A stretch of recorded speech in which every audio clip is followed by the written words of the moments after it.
미국 보스턴 교회 외곽 지역에 고든 콘넬 신학대학원이 있습니다. 아주 건전하고 좋은 명문 신학교인데요. 이 학교를 처음 시작했던 사람의 이름이 러셀 콘넬이라는 사람입니다. 이 사람이 남북 전쟁이 일어났을 때 지휘관이었는데요. 대령 연대장이죠. 북군의 지휘관으로 있었습니다. 전투에서 패배하여 급히 후퇴를 하는 바람에 그만 자기의 지휘도, 전쟁을 지휘하는 그 칼이 있는데, 한국 지휘관들은 지휘봉을 가진, 미국에서는 지휘도, 칼을 가지고 지휘를 하는 모양입니다. 지휘도를 버리고 오게 되었습니다. 수치스러운 생각을 떨치지 못하고 있는 그 지휘관을 보고 그의 부하 중에 링이라는 젊은 병사가 적진 속에 들어가서 그 칼을 찾아오다가 총에 맞았습니다. 칼을 가지고 천막에 들어와서 쓰러진 그 병사를 보고 콘넬 대령은 물었습니다. 왜 그런 일을 했느냐? 내가 그렇게 하면 죽을 줄 알지 못했느냐? 그러자 그 청년 병사가 저는 죽음을 두려워하지 않습니다. 부활하신 예수님이 나와 함께 계시기 때문입니다. 라고 이내 숨을 거두고 말았습니다. 그는 자기 때문에 칼을 가지러 갔다가 총에 맞아 쓰러진 그 젊은 청춘을 바라보고 죽은 것을 바라보고 너무나 마음이 아팠어요.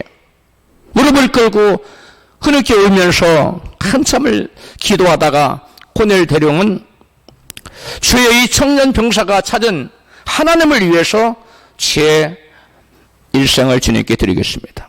라고 고백했습니다. 그리고 그는 신학교에 입학했습니다. 그리고 신학을 공부한 후에 그는 자기의 전 재산을 다 털어서 콘넬 신학교를 세웠습니다.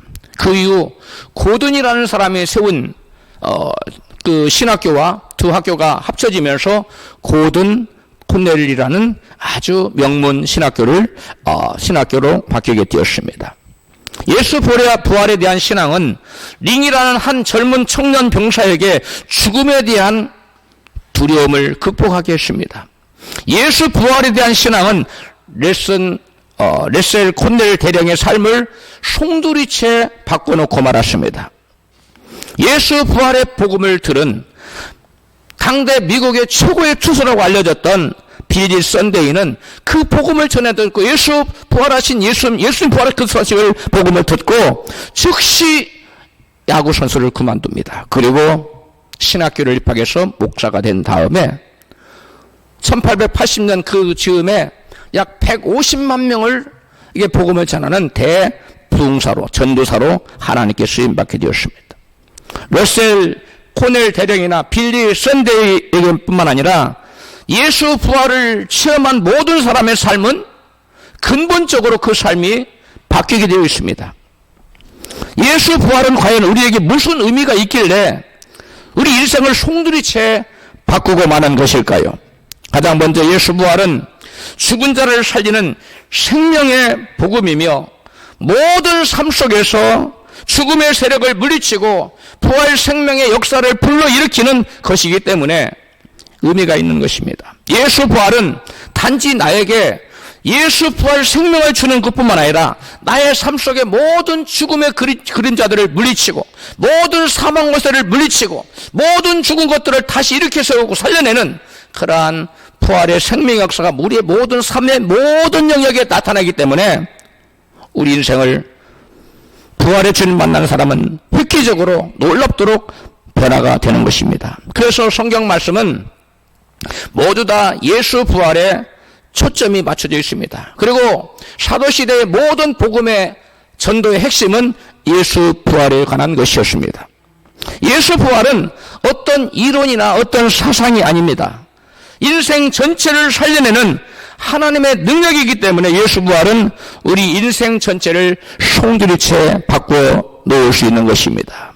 이 부활하신 예수님을 인격적으로 만나고 부활의 주님과 내가 하나가 되면 나에게서 모든 사망 물체가 물러가고 삶의 모든 삶의 영역에 부활의 역사가 나타나는 줄로 믿습니다.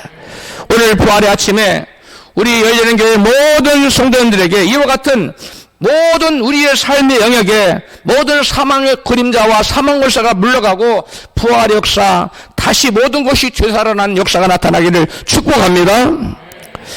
다음으로 예수 부활은 예수님의 말씀이, 모든 말씀이 오늘 우리가 믿을 수 있는 진리라는 사실을 입증하기 때문에 우리의 삶을 송두리째 바꿔놨습니다. 마가복음 8장 31절입니다. 같이 읽습니다. 인자가 많은 고난을 받고 장로들과 대제사장들과 서기관들에게 버림받아 죽임을 당하고 사흘 만에 살아나야 할 것을 저희에게 가르치시되. 아멘.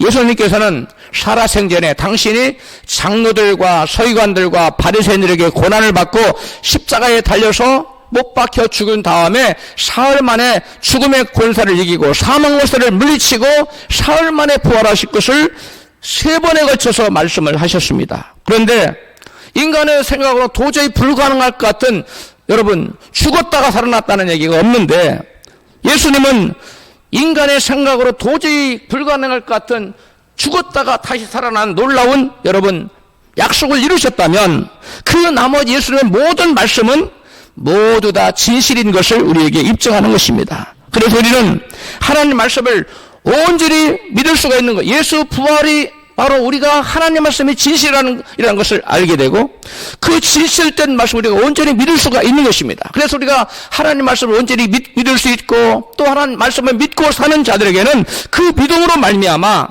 여러분 놀라운 하나님의 기적적인 역사들이 나타나서 그의 인생의 전적으로 모든 영역에 여러분 영역이 변화되고 송두리째 바뀌는 생명 역사가 나타나게 되는 것입니다. 할렐루야. 오늘 본문과 평행 구절인 누가복음에서는 이같이 기록하고 있습니다. 누가복음 24장 6절입니다. 여기 계시지 않고 살아나셨느니라. 갈릴리에 계실 때 너희에게 어떻게 말씀하셨는지를 기억하라. 인자가 죄인의 손에 넘겨져 십자가에 못 박히고 제3일에 다시 살아나야 하리라 하시느냐. 천사가 전해준 말입니다.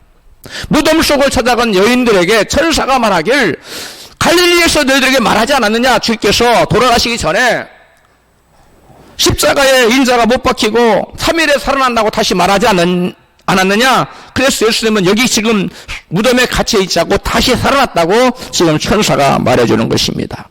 천사는 이 여인들에게 예수가 살아생전에 갈릴리에서 그들에게 말해주었던 인자가 대제사장들에게 넘겨져서 고난을 당하고 죽은 자 가운데 3일 만에 부활하실 것을 말한 그대로, 약속하신 그대로 예수님이 3일 만에 다시 살아나셨다고 여러분 다시 상기시켜주는 마태복음 17장 22절 시작. 갈릴리에 모일 때에 예수께서 여러분에게 이르시되 인자가 장차 죽임을 당하고 제3일에 살아나리라 하시니. 아멘. 천사가 살아생전에 예수님이 죽었다가 다시 살아나실 것을 저희들에게 약속하신 그 말씀을 상기시켜 주면서 너희들은 어찌하여 예수님이 살아생전에 전해준 말씀을 부활하실 거라는 말씀을 믿지 못하라고 이 무덤에 와서 찾느냐. 예수님은 죽었지만 다시금 일어나셔서 살아나셔서 이곳에 계시지 않다고 다시 부활하셨다고 말씀해주고 있는 것입니다. 뿐만 아니라 예수의 부활은 예수님 주전 약 1000년 전에 다윗이 있었는데 다윗이 주님께서 예수께서 죽었다가 다시 부활하실 것을 이같이 예언했습니다. 그것의 예언에 대한 성취입니다. 같이 읽습니다. 시편 16편 10절입니다. 시작. 이는 내 영혼을 음부에 버리지 아니하시며 주의 거룩한 자로 썩지 않게 하실 것임이니이다. 아멘. 주의 거룩한 자가 누굽니까? 바로 예수님을 가리킵니다. 예수님은 썩음을 당하지 않는다고, 썩지 않을 것이라고. 어떻게 안 썩습니까? 죽었지만 다시 살아났기 때문에, 부활하시기 때문에 썩음을 당하지 않을 것이라고, 썩지 않을 것이라고 예수님 탄생 전에 1000년 전에 다윗이라는 사람, 다윗 왕이 바로 예수님의 다시 죽었다가 다시 부활하셔서 다시 살아나심으로 썩음을 당하지 않을 것을 여러분 예언하셨는데 그 예언이 성취된 것입니다. 그래서 우리는 성경에 기록된 모든 말씀이 진리인 것을 확실히 믿을 수가 있습니다. 할렐루야. 신약시대의 예수의 부활을 목격한 제자들은 예수의 부활을 바로 다윗의 예언의 성취라고 이같이 생각하고 있어요. 사도행전 13장 34절입니다. 같이 읽습니다. 하나님께서 죽은 자 가운데서 저를 일으키사 썩음을 당하지 않게 하실 것을 가르쳐 가라사대 주의 거룩한 자로 썩음을 당하지 않게 하시리라 하셨으니 36절 다윗은 그 조상들과 함께 묻혀 썩음을 당하였으되 하나님의 살리신 이는 썩음을 당하지 아니하셨느니. 하나님의 살리신 자 예수님은 죽음을 이기고 부활하셨기 때문에 썩음을 당하지 않았다는 거예요. 주의 거룩한 자로 썩음을 당하지 않게 하실 것이라는 그 다윗의 예언대로 예수님 다시 부활하셔서 썩지 않고 살아나셨다는 것을 말씀하고 있는 겁니다. 할렐루야. 이처럼 예수님께서 죽은 지 사흘 만에 다시 부활하셨다는 사실은 예수님의 모든 말씀은 사실이라는 거예요. 진리라는 사실을, 여러분 참된 진리라는 사실을 입증하는 것입니다. 하나님 말씀에 대한 확신은, 우리가 하나님의 말씀을 확실히 믿으면 우리가 그 믿음대로 말씀대로 살게 되어 있습니다. 우리가 말씀대로 살면 우리의 삶의 모든 영역에 여러분 하나님의 놀라운 기적적인 역사, 생명 역사가 나타날 줄로 믿습니다. 우리의 삶 속에 모든 기적이 나타나고 하나님의 생명 역사가 나타나면 우리 인생의 송두리째 바뀌지 않을 수가 없는 것입니다. 부활의 아침에 우리 모두 부활의 주님을 만남으로 말미암아 우리가 하나님 말씀에 대한 확신을 가지고 그 말씀대로 삶으로 우리의 모든 삶의 영역에서 기적이 일어나고 그로 말미암아 우리 인생 전체가 완전히 송두리째 바뀌는 놀라운 역사가 나타나기를 주의 이름으로 축복합니다. 그렇다면 예수 부활은 과연 오늘날 우리에게 어떤 의미를 가지고 있는 것일까요? 예수님께서는 지구로부터 약 2000여 년 전에 금요일 오전 9시에 십자가에 달린 다음에 6시간 만에 여러분 예수님은 운명하셨습니다. 테텔레스타이, 내가 다 이루었다. 내가 모든 죄인의 구원의 역사를 다 이루었다. 죄인이 구원받을 수 있는 모든 그 발판을 다 마련해놨다. 이렇게 다 선언하시는 운명하셨어요. 예수님이 운명하자 이스라엘의 모세 율법에 의하면 나무 위에 달려서 저주받아 죽은 자는 그날 해가 지기 전에 시체를 매장하도록 되어 있어요. 그래서 그 사람들이 예수님의 시체를 부랴부랴 해지기 전에 여러분 장례를 치렀습니다. 이때 여인들은 예수님의 십자가 달린 그 현장에서부터 무덤에 안치될 때까지 줄곧 예수님을 따라다녔어요. 그러다가 안식일로 인해서 다시 집으로 돌아갔다가 안식일이 끝난 다음날 아침 아주 일찍이 해돋을 때에 아주 먼 동이 토일 때에 주님을 사모하는 마음으로 무덤을 찾아갔습니다. 여인들은 예수님의 무덤을 찾아가면서 마음이 무척 무거웠어요. 슬픔과 근심으로 가득했습니다. 마가복음 6장 16장 3절 본문입니다. 시작. 서로 말하되 누가 우리를 위하여 무덤 문에서 돌을 구워 주리요 하더니 그 돌이 심히 크더라. 너무 엄청나게 큰 돌이 무덤의 문을 딱 막고 있기 때문에 여인들이 아무리 많이 달라붙어도 그 문을 무덤의 입구의 돌을 여러분 옮길 수가 없는 것입니다. 여인들의 힘으로서 도저히 어찌할 수 해볼 수 없는 큰 돌이 여러분 예수님을 만나러 가는 그 장애물로 딱 버티고 있었던 거예요. 그래서 여인들은 무덤을 향해 가면서 누가 우리를 위해 무덤 문에서 돈을 옮겨주리요 하고 걱정을 하면서 갔던 것입니다. 그러나 이러한 걱정과 근심은 아무 쓸데없는 기우에 불과했어요. 마태복음 16장 4절에 보니까 눈을 돌아본 즉 돌이 벌써 굴러졌더니, 그들이 예수님의 시신이 있는 무덤 현장에 도착해 보니까 돌이 이미 어떻게 됐더라고요? 굴러져 옮겨져 있었다는 거예요. 그래서 여인들은 걱정했던 것과는 달리 쉽게 예수님의 시신이 안치된 무덤 안으로 들어갈 수 있었던 것입니다. 그래서 무덤 안으로 들어가 보았더니 흰옷 입은 청년, 한 청년이 우편에 앉아있어요. 오늘 본문에서는 흰옷 입은 한 청년, 다른 건 두 청년이라고 누가 나오는데, 무덤에 들어가서 흰옷을 입은 한 청년이 우편에 앉은 것을 보고, 흰옷 입은 한 청년은 사람으로 모양으로 나타난 누굽니까? 천사를 나타내는 거죠. 천사가 무덤의 입구에 큰 돌을 미리 옮겨 놓았던 것입니다. 이로 보아서 예수 부활이 우리에게 주는 첫 번째 의미는 하나님께서 우리의 모든 문제의 해결사라는 점이에요. 할렐루야. 우리 인생을 살다 보면 우리 인생 앞에 여러분 그거 우리 힘으로 도저히 옮길 수 없는, 어쩔 수 없는 우리 앞길을 막는 장애물이 놓여 있을 수 있습니다. 그런데 그 장애물을 내 힘으로는 옮길 수 없어요. 내 힘으로는 그 장애물을 어떻게 할 수 없어요. 큰 문제의 산이 우리를 가로막고 있을 때 우리는 그 앞에서 낙심하고 절망할 수밖에 없습니다. 그런데 하나님께서 천사들을 동원해서 미리 그 여인들의 필요를 알고 그 여인들이 예수님을 만나러, 부활의 주님 만나러 지금 오는데, 예수님이 여인들은 예수님 부활하신 거 아직 모르고 있어요. 주님을 만나러 오는데 그걸 아시고 미리 그 돌을 여러분 세워 나오셨어요. 그 돌은 우리 인간에게 여러분, 우리 인간은 힘으로 어떻게 해볼 수 없는 장애물이요, 우리 인간의 한계 상황을 여러분 상징적으로 보여주는 것이 이 돌입니다. 이 엄청나게 큰 돌입니다. 이것이 우리 인간이 힘으로 해결할 수 없는 크나큰 장애물과 같은 것인데, 이런 한계 상황 앞에 놓여 있을 때 부활의 주님을 만나지 못하면 그것은 우리가 낙심으로 끝나고 절망으로 끝나고 좌절로 끝날 수 있어요. 그러나 부활의 주님을 만난 사람, 그 예수 부활의 역사는 우리의 모든 우리가 해결할 수 없는 문제들을 해결하는 해결사가 되신다는 거. 할렐루야. 하나님이 저와 여러분의 우리의 힘으로 취할 수 없는 문제를 해결하시는 해결사가 된다는 것이 오늘 부활의 아침에 하나님께서 우리에게 주시는 메시지입니다. 할렐루야. 내 힘으로 할 수 없는 여러 가지 문제들, 각기 사람마다 어느 한계에 도달하면 더 이상 나아갈 수 없는 그러한 한계점이 있어요. 극복할 수 없는 그러한 문제에 봉착할 수 있어요. 그런데 예수 부활의 역사는 저와 여러분들에게 그러한 한계점을 뛰어넘을 수 있는 해결사 되시는 우리 하나님이 우리의 모든 문제를 해결해 준다는 것을 우리에게 보여주고 있습니다. 할렐루야. 이런 큰 돌을 천사들이 옮겼어요. 왜 옮겼어요? 하나님이 하신 일을 여인들에게 보여주시기 위해서 옮겼습니다. 하나님께서 무엇을 하셨습니까? 예수 그리스도를 죽음에서 일으키셨어요. 뿐만 아니라 죄와 사망 물세 때문에 우리도 장차 죽을 사람들을 장차 살려내실 것을 미리 보여주시는 것이고, 우리로 하여금 모든 죄와 사망 물세에서 우리를 구원해내시는 것을 여러분 보여주시는 거예요.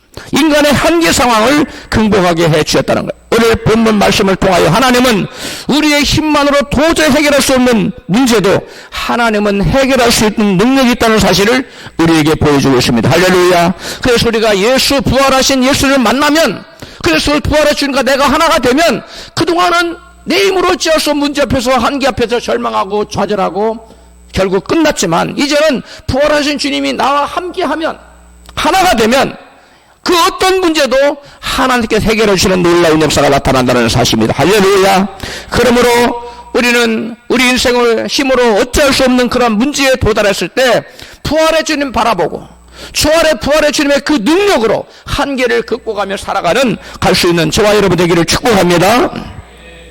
다음으로 예수 부활은 인생의 모든 심적 고통을 제거하는 원인이 되는 사건입니다. 사람들은 여러 가지 현재에 직면한 문제 때문에, 그리고 미래에 닥칠 문제 때문에 무서워하고 두려워하며 살아가고 있습니다. 이 병으로 죽지는 않을까? 사업이 지금 문제가 닥쳤는데 이러다가 회사 문 닫는 거 아닌가? 뜻하지 않는 재앙이 내게 닥쳐오지는 않을까? 별의별 염려와 근심과 걱정과 두려움 속에 현대인들을 살아가고 있습니다. 실제로 크고 작은 문제를 만나 낙심, 절망, 좌절하며 고통 중에 살아가고 그 문제 때문에 고통하며 살아가는 사람들이 너무나 많습니다. 오늘 본문에 나타나는 제자들은 자기의 인생의 모든 것을 예수님께 걸었어요.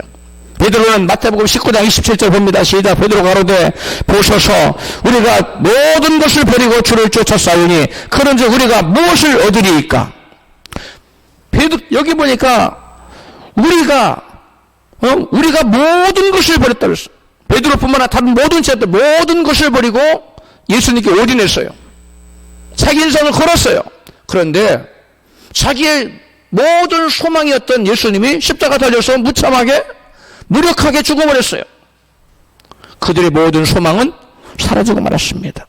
자기가 모든 것을 포기하고 오직 예수에게 모든 것을 걸고 살아왔던 베드로에게 예수의 죽음은 자기의 모든 소망이 절단났다는 얘기인 것입니다. 여러분, 이와 같이 우리 인생을 살다 보면 나의 소망이 절단나는, 꿈과 비전이 사라져버리는, 물거품이 되어버리는 그러한 상황에 닥칠 때 여러분, 대부분의 사람들은 그 마음이 이루 말할 수 없이 괴로운 것입니다. 그래서 그런 경우에 많은 사람들이 때로는 극단적인 선택을 하기도 합니다. 오늘 본문의 제자들도 역시 그러했습니다.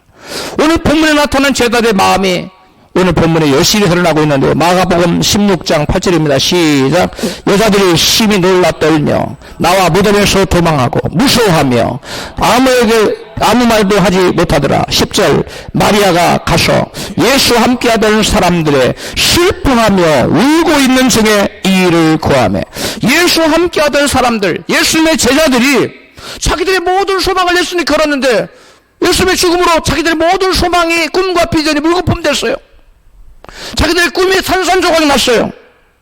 그 사람들이 얼마나 힘들었던 것을 오늘 본문에 여러분 보여주고 있어요. 슬퍼하며 울고 있는 중에 예수와 함께 했던 모든 제자들이 지금 전부 다 슬퍼하고 울고 있어요. 꿈이 사라진 겁니다. 앞길이 막막합니다. 길이 보이지 않습니다. 절망적인 상황이에요. 무서워 떨고 또 슬퍼하고 울고 있는 모습이 새벽에 예수님의 무덤을 찾았던 여인들뿐에게뿐만 아니라 다른 제자들 모두에게도 동일하게 나타났다는 것입니다. 이러한 절망적인 상황은 예수님에게 모든 것을 걸었던 제자들에게뿐만 아니라 오늘 우리를 사는 저와 여러분, 이러한 문제들이 여러분 우리의 꿈이 산산조각나고 우리의 여러분 어떤 목표가 좌절되고 그럴 때 우리는 여러분 이와 같이 낙심하고 절망하고 좌절할 수밖에 없어요. 또 누가복음에서는 예루살렘을 떠나 엠마오로 내려가는 두 제자 역시 슬픈 기색을 띠고 낙심하고 절망하는 모습을 여실히 보여주고 있습니다. 누가복음 24장 17절입니다. 시작. 예수께서 이르시되 너희가 길 가면서 서로 주고받고 하는 이야기가 무엇이냐 하시니 두 사람이 슬픈 빛을 띠고 머물러 섰더라. 엠마오로 내려가는 제자, 예수님이 십자가에 못 박아 죽었어. 이제 모든 것이 끝났구나. 자기들의 모든 것을 걸고 주님을 쫓았는데 그들은 낙심하여 지금 자기 고향이었던 것 엠마오로 내려가고 있어요. 19절 그들이 어떻게 대답하는 같이 읽습니다. 나서는 예수의 일이니 그는 하나님과 모든 백성 앞에서 말과 일에 능하신 선지자연을 사형 판결에 넘겨주어 십자가에 못 박았느니라. 우리는 이 사람이 이스라엘을 구속할 자라고 바랐노라. 아멘. 예수님이 십자가에 달려서 무력하게 죽고 장사되고 말자 낙심하여 두 제자가 슬픈 빛을 띠고 엠마오로 내려가고 있었습니다. 예수를 통해서 저분이 이스라엘을 구원할 자라고 바랬는데 이스라엘을 구속하기는 그냥 십자가에 달려서 붙잡아 죽고 끝났어요. 장사돼서 끝났어요. 그리고 사흘이 지났어요.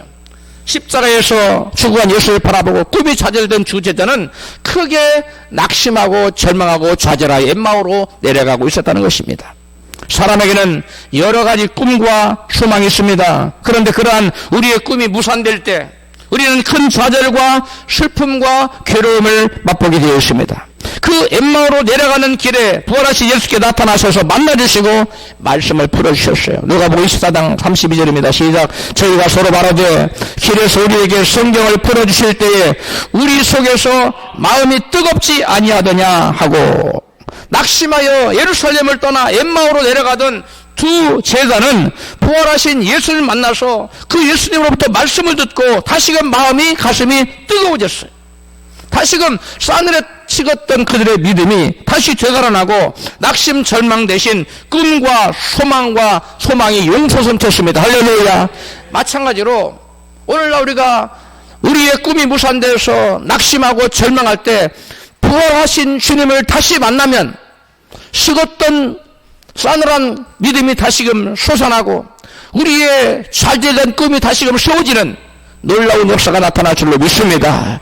그리하여 엠마오로 내려가는 길을 돌이켜 그 제자들은 주님을 만난 다음에, 부활의 주님 만난 다음에 다시금 예루살렘 올라가 낙심과 좌절과 절망에 빠져있는 다른 제자들에게 부활의 복음을 전하는 그러한 사람으로 변화된 것입니다. 부활의 주님을 만나면 이와 같이 변화되는 역사가 나타날 줄로 믿습니다.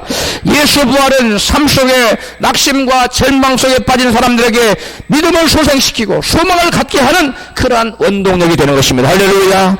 다음으로 예수 부활은 하나님의 약속은 반드시 이루어진다는 사실을 확증하는 사건입니다. 예수님의 부활은 하나님의 약속의 말씀이 성취이자 예수님의 살아생전에 하신 모든 말씀에 대한 성취인 것입니다. 예수님의 하신 모든 말씀 중에 가장 지키기 어려운 약속이 어떤 약속이겠어요? 내가 죽었다가 다시 살아날 것이. 다른 약속은 그래도 여기에 비하면 어렵지 않은데 우리 인간이 여러분 어떻게 죽었다 살아나요? 그래 예수님은 나는 사람이지만 나는 하늘 내려온 신이다. 하나님의 아들이다. 예수님이 말씀하셨거든요. 그 모든 것을 입증하려면 사람이 할 수 없는 일, 죽음 가운데서 일어나는 부활하는 그런 것을 보여줘야 돼요. 그런데 실제로 예수님은 당신이 평상시 하셨던 그 말씀대로 죽음을 이기고 사망 것을 이기고 사흘 만에 부활하신 줄 믿습니다. 이것이 바로 우리 기독교의 가장 핵심이에요. 예수 부활하셨다. 죽은 것을 이기고 부활하셨다. 그래서 죽음에 붙잡혀 영원한 지옥에 끌려갈 사람들을 다시 구원해내셨다. 이것이 바로 예수 부활 복음의 핵심인 것입니다. 할렐루야. 예수님은 바로 죽임을 당하기 전에 가이사라 빌립보 지역에서 내가 죽었다가 다시 3일 만에 살아날 거야. 또 갈릴리에서 내가 십자가에 죽었다가 3일 만에 살아날 거야. 그리고 예루살렘으로 올라가기 직전에 올라가라 하실 때에 내가 장로들에게 붙잡혀서 죽었다가 십자가에 달려 죽었다가 사흘 만에 살아나. 이렇게 3번 제자들에게 명확하게 당신이 죽었다가 3일 만에 살아나실 것을 말씀하셨어요. 그런데 그 약속의 말씀이 공수표가 된 것이 아니라 실제로 죽었다가 사흘 만에, 제자들은 그걸 들었지만 설마 사람이 죽었다가 살아날 수 있을까? 아무도 보고 와서 마리아랑 죽었다 살아난 예수님 우리가 봤다. 예수님 제일 처음에 마리아를 만나줬거든요. 그런데 안 믿었다는 거예요. 허탄한 얘기다 라고 생각했다는 거예요. 그런데 실제로 부활하신 주님은 마리아를 필두로 해서 제자들에게 다 여러 번 나타나 주셨죠. 그래서 그들은 예수님 말씀 붙들고 마가다락봉에 가서 여러분 열흘 동안 전적으로 기도하다 성령을 받고 나가서 예수 부활의 증인이 된 겁니다. 할렐루야. 선사들은 두려워 떠는 여인들에게 이렇게 말했어요. 누가복음 24장 6절 어찌하여 살아있는 자를 죽은 자 가운데서 찾느냐. 여기 계시지 않고 살아나셨느니라. 갈릴리에 계실 때에 어떻게 말씀하셨는가를 기억하라. 인자가 죄인의 손에 넘겨져 십자가에 못 박히고 제3일에 다시 살아야 하리라 하셨느니라. 갈릴리에서 제자들에게 얘기했지 않느냐. 예수님이 천사들이 지금 상기시켜주는 거예요. 너희는 그 말을 어디다 다 까먹어버리고 주님이 부활하셨다는데도 왜 믿지 않느냐 라고 지금 책망하고 있는 거예요. 예수님은 십자가에 못 박히고 사흘 만에 다시 살아리라 한 약속을 그 약속대로 그대로 살아나셨어요. 사흘이 아니라 나흘 만에 살아난 것도 아니고 이틀 만에 살아난 것도 아니고 여러분 정확하게 죽임을 당하신 날, 그 다음에 그 다음 날 안식일 날, 그 다음에 그 안식일 다음 여러분 주일에 예수님은 사흘 만에 부활하셨어요.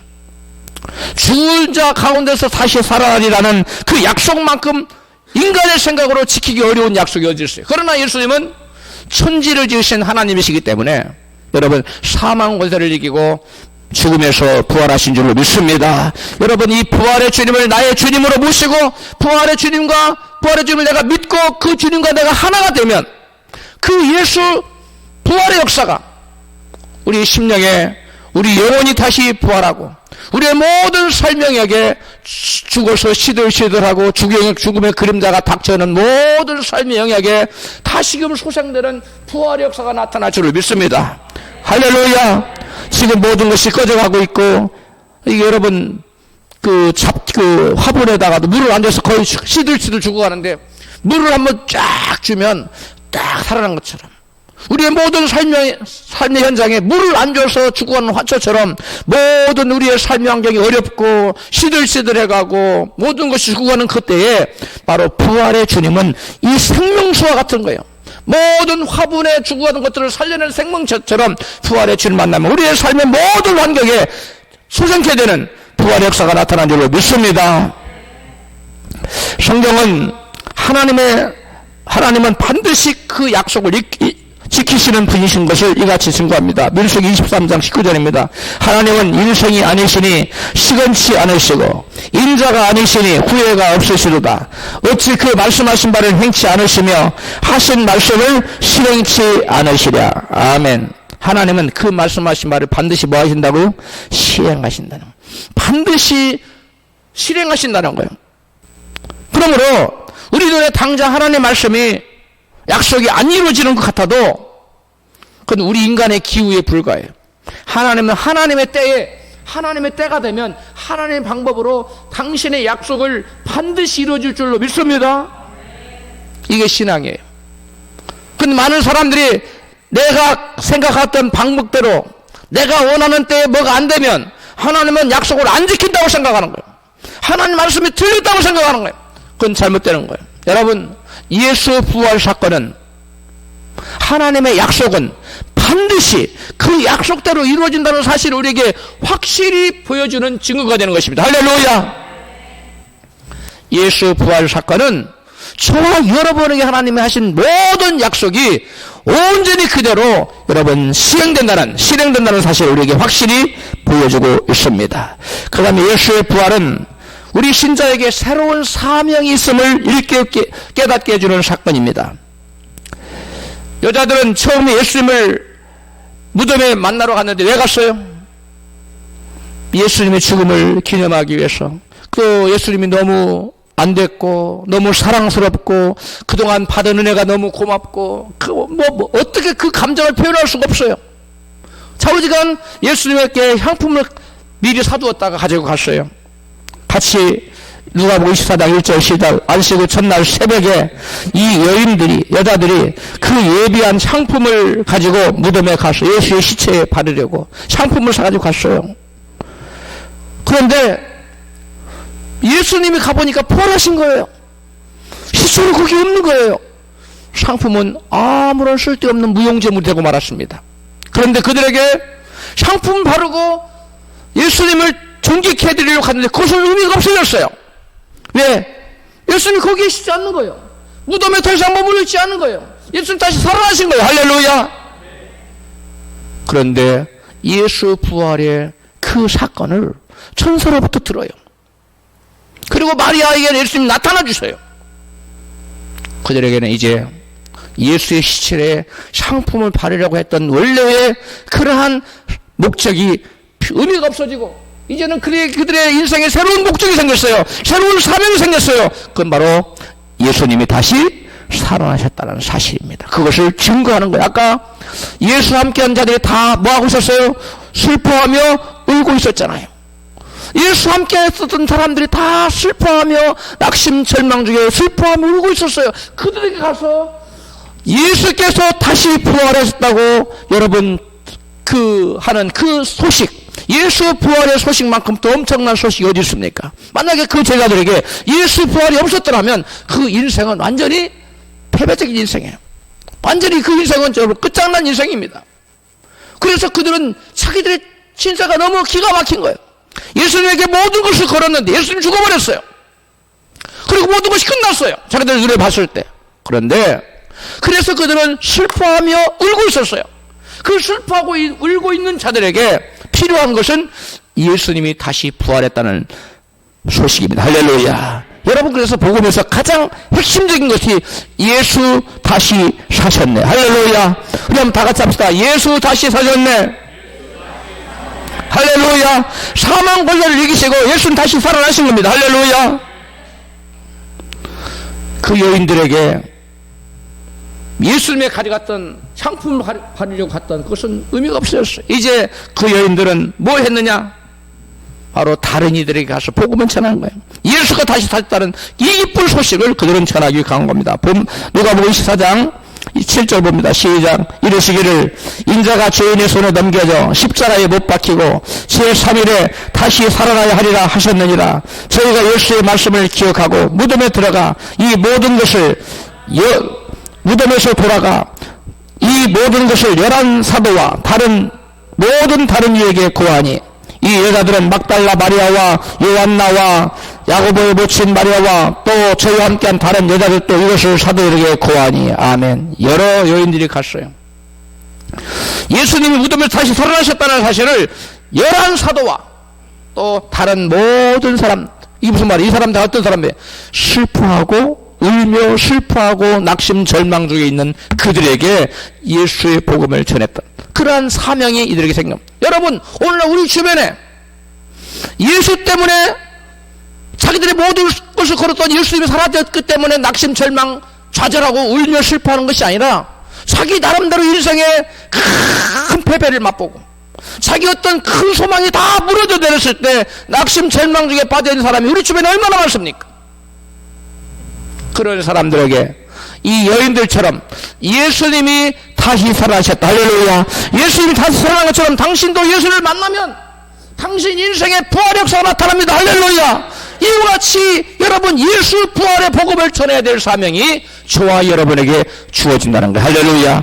여러분, 예수 부활 사건은 바로 저와 여러분에게 우리가 나만 예수 부활 사건을 믿고 나만 구원받고 나만 좋고 나만 모든 문제를 해결받을 것이 아니라 인생의 나름대로의 꿈과 비전을 갖고 소망을 갖고 달려가다 그것이 무참히 내려져서 모든 사명의 그 비전이 꿈이 무산됐을 때 오는 낙심과 절망 중에 울며 슬퍼하며 있는 고민하고 있는 자들에게 예수 부활하셨고 그 부활의 주님 만나면 당신의 삶의 영역에서도 부활 역사가 나타난다 하는 사실을 우리는 여러분 분명히 전해야 될 줄을 믿습니다. 이것이 바로 예수를 만난 부활의 주님을 만난 사람들에게 부여된 새로운 사명이라는 거죠. 이 사명을 우리가 감당할 때 하나님께서 우리의 삶의 영역에도 놀라운 부활 역사가 더 넘쳐나도록 하나님께서 채워줄 줄로 믿습니다. 예수 부활 소식을 알지 못한 제자들은 지금 울며 슬퍼하며 울고 있어요. 낙심과 절망에 빠져 있었어요. 예수를 믿는 믿음에서 떠나 있었어요. 그런데 만약에 그들에게 예수 부활했다는 소식이 전해지지 않았더라면 그들의 인생은 어떻게 됐겠어요? 절망하고 결국 망하고 말지 않았겠어요? 마찬가지입니다. 제자들뿐만 아니라 오늘날 우리 주변에 나름대로 꿈이 무산되고 자기 인생의 목표가 좌절됐을 때 찾아오는 상실감과 그 다음에 패배의식과 실패의식에 사로잡힌 그 사람들이 우리 주변에 수없이 많은데 그들에게 우리가 예수 복음을 전하지 않으면 그들은 그것으로 망하고 말아요. 그러나 우리가 내가 만난 예수 부활하신 예수님을 그들에게 전하면 그들도 부활의 주님을 만나고 그들의 삶의 모든 영역에서 모든 사망 고세가 물러가고 생명 역사 부활 역사가 나타난 줄로 믿습니다. 북이스라엘에 있었을 때 그 북이스라엘 사마리아 그 수도가 사마리아거든요. 사마리아를 아람 나라 군대가 에워쌌어요. 그래서 완전히 에워싸니까 성 안에 먹을 것이 없는 거예요. 그 사람들은 막 죽어가요. 심지어 여인들은 아이들 삶아 먹었어요. 아주 처참한 지경이었습니다. 그런데 성 어구에 문둥병자 넷이 있었어요. 성으로 들어가자니 지금 자기들도 먹을 것이 없는 이 문둥이들 누가 죽였어요? 그러자 앉아 있어도 죽고 성 안으로 들어가도 역시 죽고 모르겠다. 아람 군대가 상복하자. 그들이 살리면 사는 거고 죽으면 할 수 없지 뭐. 지금 어차피 죽을 상황이니까 아람 군대로 가봤어요. 그런데 이게 웬일입니까? 하나님께 놀라운 기적을 베풀었어요. 그 아람 군대에게 막 애굽 말바꿈 소리 팍 어마어마한 병거 소리가 오니까 이야, 이스라엘이 애굽에게 원정군을 샀나 보다. 그래서 우리를 지금 치러 오는구나. 그 소리를 듣고 그냥 뭐 무기고 뭐 금덩어리고 뭐 군량미고 뭐 다 뺏겨주고 다 도망쳐버렸어. 가보니까 모든 그 아람 군대의 진영이 다 통통 피어있어요. 곡식이 잔뜩 쌓여있어요. 그래서 그들이 막 식량을 갖다가 감추고 금덩어리 은덩어리들 막 감춰놓고 한번 생각하니까 정신이 번쩍 들어. 야, 우리가 이 아름다운 소식이 있는데 지금 성도의 사람들 다 죽어가는데 우리만 구원받아 이러고 있으면 날이 새면 우리에게 큰 화가 있을 것이다. 벌이 내릴 것이다. 직감적으로 깨닫고 거기 성령에 들어가서 빨리 나와서 여기에 곡식이 있으니까 와서 먹으라고, 곡식을 취하라고 아름다운 복음의 소식을 전했어요. 할렐루야. 죽어가는 사람들에게 생명의 복음을 전했습니다. 여러분, 우리의 모습이 바로 이 아람 군대의 진영에 가서 먼저 곡식을 취하고 먼저 구원받은 네 문둥이와 우리의 모습이 같은 겁니다. 우리가 나는 이제 양식 얻었으니까 됐어, 난 살기 전했어 하고 가만히 있다면, 그 이 기쁜 소식을 성 안에 있는 주위에 있는 사람에게 전하지 않는다면, 이 사람들이 봐라, 내일 아침까지 우리가 잠잠하고 있으면 화가 우리에게 미칠 거다, 벌이 우리에게 미칠 거다. 그렇습니다. 예수 부활의 복음을 나만 듣고 나만 구원받으면 돼 라는 생각으로 가만히 안주하는 사람에게는 여러분, 하나님의 심판이 있습니다. 실제로 하나님께서, 여호와께서 에스겔 선지자를 부른 다음에 에스겔 선지자에게 말합니다. 내가 어떤 사람에게 너는 내 죄 중에 죽으리라고 하자 심판을 했다고 하자. 그때 네가 그 악인에게 죄에서 돌이키지 않으면 멸망한다고 깨우쳐서 돌이키지 않으면, 너한테 그런 말을 듣지 않아 그가 죄 중에 자기 죄 중에 죽으면 그는 멸망하려니와 내가 너에게서 그의 핏값을 물겠다. 만약에 너에게서 그 경고를 듣고 네가 돌이키면 너는 생명을 보존하리라. 여러분, 저와 여러분에게는 예수 부활 이 기쁜 소식, 나는 구원받았어, 이것으로 끝나면 안 된다는 것입니다. 그래서 예수님께서 마지막으로 지하들에게 떠나시기 전에 하신 말씀이 뭐예요? 승천하시기 전에, 그러므로 너희는 가서 모든 족속으로 제자를 삼아 아버지와 아들과 성령의 이름으로 뭘 주고 세례를 주고 내가 너에게 분부한 모든 것을 가르쳐 지키게 하라. 할렐루야. 복음을 전하라는 거예요. 그리고 복음을 전해서 그들로 하여금 믿음으로 살도록 만들어라는 거예요. 이것이 바로 부활의 아침 우리가 알아야 될 여러분 내용이에요. 사명이에요.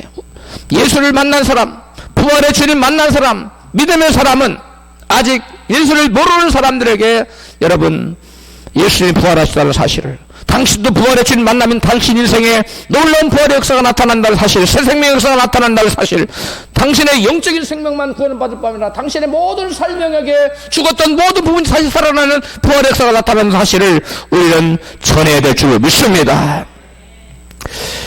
여러분, 셰우드 홀이라는 미국인 의사가 있었습니다. 그의 아버지는 윌리엄 홀인데, 아버지가 의사로 한국에 와서 의료 선교를 감당했어. 그리고 그 아들이 이대체 의료 선교를 감당했는데, 아버지도 의사고 자신도 의사고 자기 아내도 모두 의사였어요. 그들이 미국에 있었다면 의사로서 상류사회의 화려한 삶을 살 수가 있었습니다. 하지만 그들은 이 모든 것을 뒤로하고 척박한 조선 땅에, 풍토병이 있는 조선 땅에 들어왔어요. 아버지 윌리엄 홀은 갖은 고난과 어려움을 겪다가 한국에 온 지 3년 만에 풍토병에 걸려서 1894년에 세상을 떠났습니다. 그리고 자기의 누이인 셰우드 홀의 누이도 그렇게 풍토병에 걸려서 죽었어요. 한국의 조선에서. 그럼에도 불구하고 셰우드 홀은 조선 땅을 포기하지 않고 미국에서 의사 공부를 마치고 의사 자격증을 취득한 다음에 아내와 함께, 아내도 의사였어요, 아버지에 이어서 다시 조선에 들어왔습니다.